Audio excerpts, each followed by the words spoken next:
Deuteronomy 28. If you fully obey the Lord your God and carefully follow all his commands I give you today, the Lord your God will set you high above all the nations on earth. All these blessings will come on you and accompany you if you obey the Lord your God. You'll be blessed in the city, blessed in the country. The fruit of your womb will be blessed, and the crops of your land, and the young of your livestock, the calves of your herds, and the lambs of your flocks. Your basket and your kneading trough will be blessed. You'll be blessed when you come in and blessed when you go out. The Lord will grant that the enemies who rise up against you will be defeated before you. They will come at you from one direction but flee from you in 7. The Lord will send a blessing on your barns and on everything you put your hand to. The Lord your God will bless you in the land he is giving you. The Lord will establish you as his holy people, as he promised you on oath, if you keep the commands of the Lord your God and walk in obedience to him. Then all the peoples on earth will see that you are called by the name of the Lord, and they will fear you. The Lord will grant you abundant prosperity in the fruit of your womb, the young of your livestock, and the crops of your ground, in the land he swore to your ancestors to give you. The Lord will open the heavens, the storehouse of his bounty, to send rain on your land in season and to bless all the work of your hands. You will lend to many nations, but will borrow from none. The Lord will make you the head, not the tail, if you pay attention to the commands of the Lord your God that I give you this day and carefully follow them. You will always be at the top, never at the bottom. Do not turn aside from any of the commands I give you today, to the right or to the left, following other gods and serving them. However, if you do not obey the Lord your God and do not carefully follow all his commands and decrees I am giving you today, all these curses will come on you and overtake you. You'll be cursed in the city and cursed in the country. Your basket and your kneading trough will be cursed. The fruit of your womb will be cursed, and the crops of your land, and the calves of your herds, and the lambs of your flocks. You'll be cursed when you come in, and cursed when you go out. The Lord will send on you curses, confusion, and rebuke in everything you put your hand to, until you are destroyed and come to sudden ruin because of the evil you have done in forsaking him. The Lord will plague you with the diseases until he has destroyed you from the land you are entering to possess. The Lord will strike you with wasting disease, with fever and inflammation, with scorching heat and drought, with blight and mildew, which will plague you until you perish. The sky over your head will be bronze, the ground beneath your iron. The Lord will turn the rain of your country into dust and powder. It will come down from the skies until you are destroyed. The Lord will cause you to be defeated before your enemies. You will come at them from one direction, but flee from them in 7. And you will become a thing of horror to all the kingdoms on earth. Your carcasses will be food for all the birds and the wild animals, and there will be no one to frighten them away. The Lord will afflict you with the boils of Egypt, and with the tumors, festering sores, and the itch, from which you cannot be cured. The Lord will afflict you with madness, blindness, and confusion of mind. At midday you will grope about like a blind person in the dark. You will be unsuccessful in everything you do. Day after day you will be oppressed and robbed, with no one to rescue. You will be pledged to be married to a woman, but another will take her and rape her. You will build a house, but you will not live in it. You will plant a vineyard, but you will not even begin to enjoy its fruit. Your ox will be slaughtered before your eyes, but you will eat none of it. Your donkey will be forcibly taken from you and will not be returned. Your sheep will be given to your enemies, and no one will rescue them. Your sons and daughters will be given to another nation. You will wear out your eyes watching for them day after day, powerless to lift a hand. A people that you do not know will eat what your land and labor produce, and you will have nothing but cruel oppression on your days. The sight you see will drive you mad. The Lord will afflict your knees and legs with the painful boils that cannot be cured, spreading from the soles of your feet to the top of your head.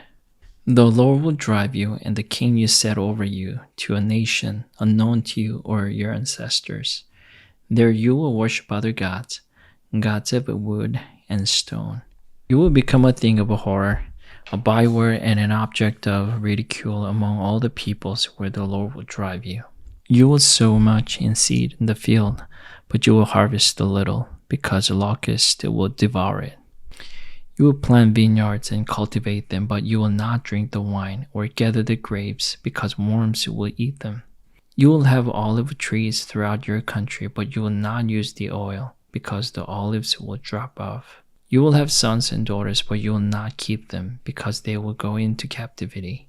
Swarms of locusts will take over all your trees and the crops of your land. The foreigners who reside among you will rise above you, higher and higher, but you will sink lower and lower. They will lend to you, but you will not lend to them. They will be head, but you will be the tail. All these curses will come on you. They will pursue and overtake you until you are destroyed, because you did not obey the Lord your God and observe the commands and decrees he gave you. They will be a sign and a wonder to you and your descendants forever, because you did not serve the Lord your God joyfully and gladly in the time of prosperity. Therefore, in hunger and thirst, in nakedness, dire poverty, you will serve the enemies the Lord sends against you. He will put an iron yoke on your neck until he has destroyed you. The Lord will bring a nation against you from far away, from the ends of the earth, like an eagle, swooping down, a nation whose language you will not understand, fierce-looking nation without respect for the old or pity for the young. They will devour the young of your livestock and the crops of your land until you are destroyed. They will leave you no grain, new wine or olive oil, nor any calves of your herds or lambs of your flocks until you are ruined. They will lay sieges to all the cities throughout your land until the high fortified walls, in which you trust, fall down. They will besiege all the cities throughout the land the Lord your God is giving you. Because of the suffering your enemy will inflict on you during the siege, you will eat the fruit of the womb, the flesh of the sons and daughters the Lord your God has given you. Even the most gentle and sensitive man among you will have no compassion on his own brother or the wife he loves or his surviving children, and he will not give to one of them any of the flesh of his children that he is eating. It will be all he has left, because of the suffering your enemy will inflict on you during the siege of all your cities. The most gentle and sensitive woman among you, so sensitive and gentle that she would not venture to touch the ground with the sole of her foot, will begrudge the husband she loves and her own son or daughter, the afterbirth from her womb and the children she bears. For in her dire need she intends to eat them secretly, because of the suffering your enemy will inflict on you during the siege of your cities. If you do not carefully follow all the words of this law, which are written in this book, and do not revere the glorious and awesome name, the Lord your God, the Lord will send fearful plagues on you and your descendants, harsh and prolonged disasters, and severe and lingering illnesses. He will bring on you all the diseases of Egypt that you dreaded, and they will cling to you. The Lord will also bring on you every kind of sickness and disaster not recorded in this book of the law, until you are destroyed. You who are as numerous as the stars in the sky will be left, but few in number, because you did not obey the Lord your God. Just as it pleaded the Lord to make you prosper and increase in number, so that it will please him to ruin and destroy you, you will be uprooted from the land you are entering to possess. Then the Lord will scatter you among all nations, from one end of the earth to the other. There you will worship the other gods, gods of wood and stone, which neither you nor your ancestor have known. Among those nations you will find no repose, no resting place for the sole of your foot. There the Lord will give you an anxious mind, eyes weary with longing, and a despairing heart. You will live in a constant suspense, filled with dread both night and day, never sure of your life. In the morning you will say, if only it were evening, and in the evening, if only it were morning, because of the terror that will fill your hearts and the sights that your eyes will see. The Lord will send you back in ships to Egypt on a journey I said you should never make again. There you will offer yourselves for sale to your enemies as male and female slaves, but no one will buy you. Deuteronomy 29. These are the terms of the covenant the Lord commanded Moses to make with the Israelites in Moab, in addition to the covenant he made with them at Horeb. Moses summoned all the Israelites and said to them, Your eyes have seen all that the Lord did in Egypt, to Pharaoh, to all his officials, and to all his land. With your own eyes you saw those great trials, those signs and great wonders. But to this day the Lord has not given you a mind that understands, or eyes that see, or ears that hear. Yet the Lord says, During the 40 years that I led you through the wilderness, your clothes did not wear out, nor did not sandals on your feet. You ate no bread and drank no wine, or other fermented drink. I did this so that you might know that I am the Lord your God. When you reach this place, Sihon, king of Heshbon, and Og, king of Bashan, came out to fight against us, but we defeated them. We took their land and gave it as an inheritance to the Reubenites, the Gadites, and the half-tribe of Manasseh. Carefully follow the terms of this covenant, so that you may prosper in everything you do. All of you are standing today in the presence of the Lord your God, your leaders and chief men, your elders and officials, and all the other men of Israel, together with your children, your wives, and the foreigners living in your camps, who chop your wood and carry your water.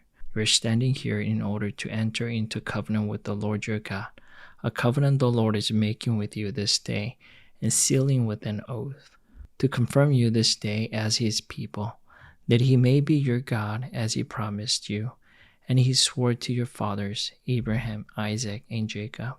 I am making this covenant with its oath, not only with you who are standing here with us today in the presence of the Lord our God, but also with those who are not here today. You yourselves know how we lived in Egypt, and how we passed through the countries on the way here. You saw among them their detestable images and idols of wood and stone, of silver and gold. Make sure there is no man or woman, clan or tribe among you today, whose heart turns away from the Lord our God to go and worship the gods of those nations. Make sure there is no root among you that produces such bitter poison. When such a person hears the words of this oath, and they invoke a blessing on themselves, thinking, I'll be safe even though I persist in going my own way, they will bring disaster on the water land as well as the dry. The Lord will never be willing to forgive them. His wrath and zeal will burn against them. All the curses written in this book will fall on them, and the Lord will blot out their names from under heaven. The Lord will single them out from all the tribes of Israel for disaster, according to all the curses of the covenant written in this book of the law. Your children who follow in later generations and foreigners who come from distant lands will see the calamities that have fallen on the land and the diseases with which the Lord has afflicted. The whole land will be a burning waste of salt and sulfur, nothing planted, nothing sprouting, no vegetation growing on it. It will be like the destruction of Sodom and Gomorrah, Admah and Zeboim, which the Lord overthrew in fierce anger. All the nations will ask, why has the Lord done this land? Why this fierce burning anger? And the answer will be, it is because this people abandoned the covenant of the Lord, the God of their ancestors, the covenant he made with them when he brought them out of Egypt. They went off and worshipped the other gods and bowed down to them, gods they did not know, gods he had not given them. Therefore the Lord's anger burned against this land, so that he brought on it all the curses written in this book. In furious anger and in great wrath the Lord uprooted them from their land and thrust them into another land, as it is now. The secret things belong to the Lord our God, but the things revealed belong to us and to our children forever, that we may follow all the words of this law. Amen.